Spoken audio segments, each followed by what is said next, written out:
hole. So, this is the unfun part of dealing with rebuilding a car. I'm dealing with really bad designs from the 70s because they were all high on, well, stuff.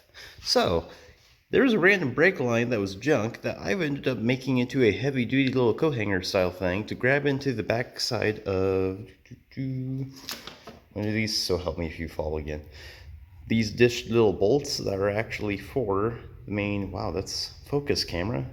Yeah, the dished part of this little bolt that actually holds the block of the engine on the vehicle. So the brake line's looped back around and grabbing and forcing this bolt to basically pull itself in through the little bracket to hold the little dipstick for my transmission, and then go through that to the transmission, and then to the block that refuses to line up with the transmission perfectly because of all the weight. So I am now going to show you guys what I am rambling about. See that way up in there? There we go. The little bolt. So that little bolt is being held in by this brake line, pulling it through everything that's garbage because there's barely any room for my hand, let alone getting the bolt to actually fish through everything after I get started because of all the funky angles it wants to be in. So I'm going to just kind of like jump cut to some other stuff going on later on, or this might become its own clip because that sucked. Nobody ever shows that in like engine swaps really. So yeah, got that one to do, then the other side, and then the one in the middle that is too short to actually pull the top side of the transmission to the engine or anything, so I have to get these first, and these are the worst ones. Yay. At least I have that one and the other one on the other side started, so yeah. I got it to start. Yes! See? We actually have threads going through the transmission and actually started into the block. So once I tighten that down, it'll pull the gap together and everything else will go a lot easier. And here is out of the car what I was talking about. Funky little bend of a junk brake line looped around to make a really tight little hook to just pull the bolt through everything because dumb space design. I mean, realistically, I would have dealt with this on any other 70s car because everybody was high like I was joking about. But yeah, that is finally started and more context.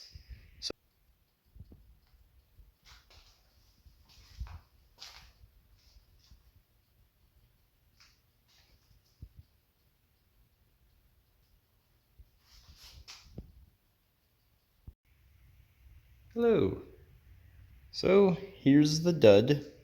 I can't actually get the piston out because of their brilliant design. I can't pull the piston out this way. So due to the rod journals getting in the way of the piston. So I basically, cylinder 6, completely dead. Giant hole in the middle of the piston way down in there. Cylinder 3 and 2, almost zero compression because I could just shove them around, but the crank was actually okay after everything. So I pulled that and saved a few other parts that if anyone wants it, they could basically build it from a Jeep Cherokee 4.0. If they swap in the crank out of this one, they could get a 4.6, or if I really wanted to, I could take a 4.0 head and swap onto this, and I think I would get something like a 4.6. It's an older block. So been fighting with trying to get the headlights to work and a few other things while bolting on the like accessories and all that and cleaning up the wiring, and just kind of goofing around with trying things to like clean up the dash and all that. And I think I found either a little green alien, since this was over in the desert area of California, or it's a green army dude trapped way down in the seat. So there we go. Oh, well, that's neat. Didn't know it actually would fold down like that. Oh, it's a cowboy. Any dead rodents back here? No? Okay, cool.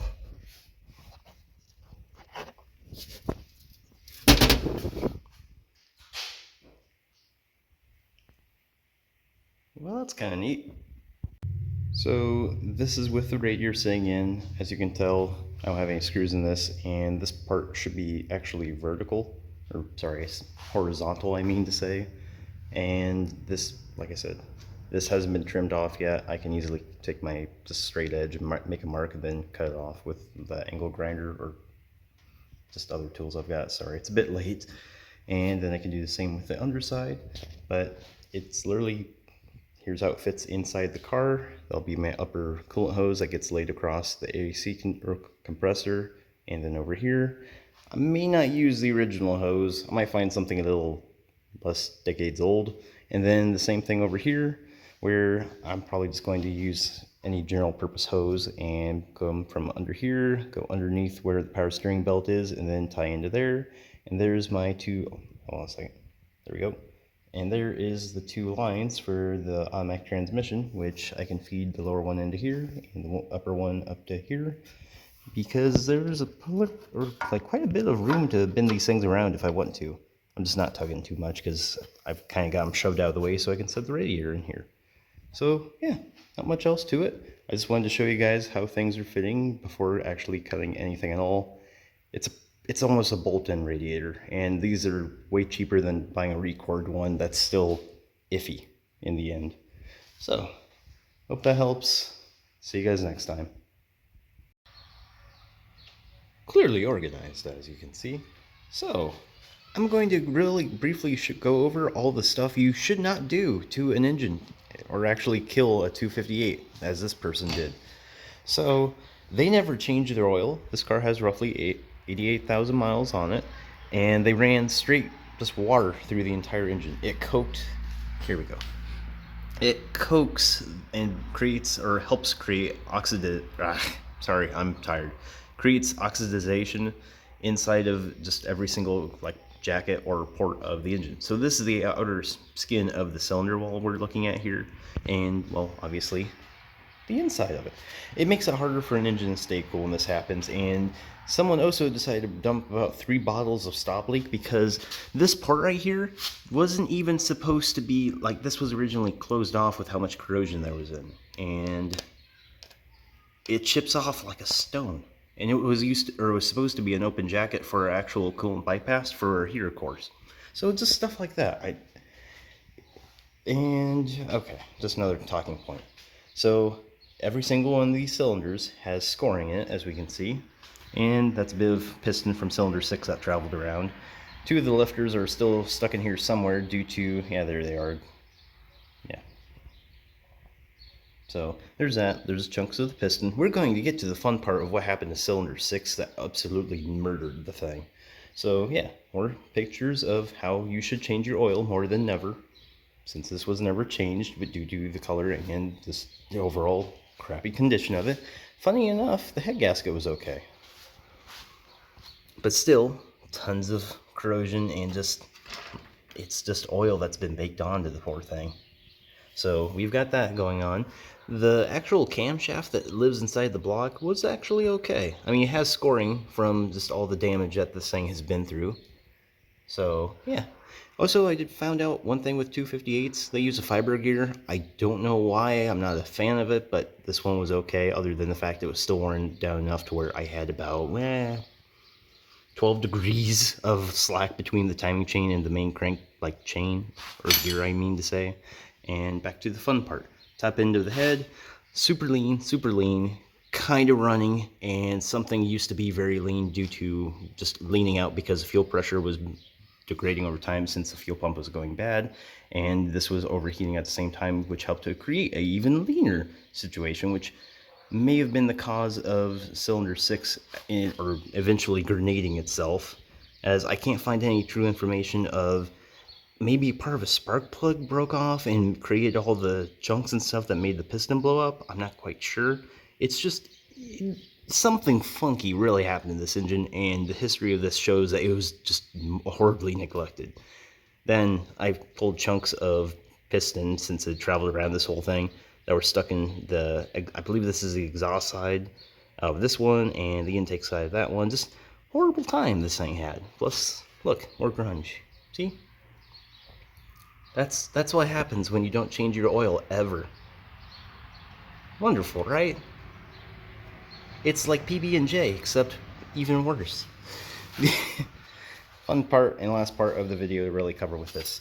All the horrible pistons. So yeah, there's some scoring going on with the wrist pins of them, but nothing as severe as... No, we'll get to it. See, just tons of carbon. Where's cylinder 6? Be real easy to see. It's the one with a crater in it. There we go. And that's why we had 0 compression on cylinder 6. I don't know what quite happened to it, but you can clearly tell the thing was smashing against it for quite some time. Also, another thing with overheating these, this right now, if I do this, that piston should be rocking itself back and forth separate of the rod. And since it's been overheated so much, I can't really turn this easily with my thumb. Well, that's neat, a little AMC mark. But yeah, this is just more carnage of just severe neglect. So yeah, no whole lot else to cover. Pacer runs, coolant system actually works in it now. So we found a leak for the power steering rack on the passenger side. The drain bolt for the oil pan is not tight enough, so it's leaking a little bit. And we ended up power washing the garage, or scrubbing the garage with lacquer thinner and power washing the actual driveway because of all of the mess this thing has made. So yeah, not too much else going on with this. I'm just going to try and possibly find a tire belt, work on cleaning up the wiring harness, other little dumb stuff. Maybe work on the A just to relax because work sucks right now. So yeah, see you guys next time. Hello. So this is the part number for the high-low dimmer switch for the headlights. I will show that in a second. I cleaned the ground way over there. That is for the headlights. So that little thing. Did that, cleaned the plugs for the actual headlights since the bulbs for both sides looked like they were okay. And I know I've had amber lights on this car for a while. So pull this once and then twice because I am not used to the car still. And there we go. Headlights. I feel like that's pretty cool. And we'll click it and see if we've got either high or low beams in.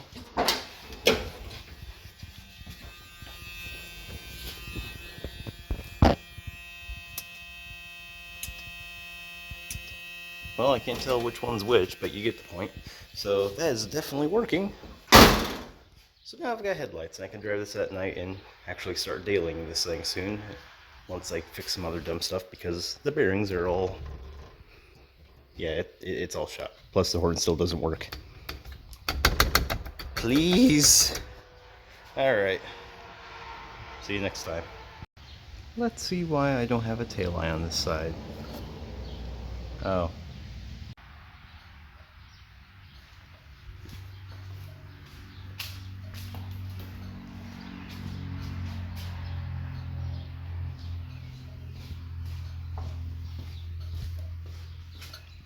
Tape measure.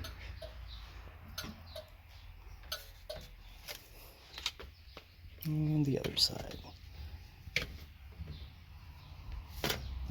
There, the spring's kind of busted, so it does it for me.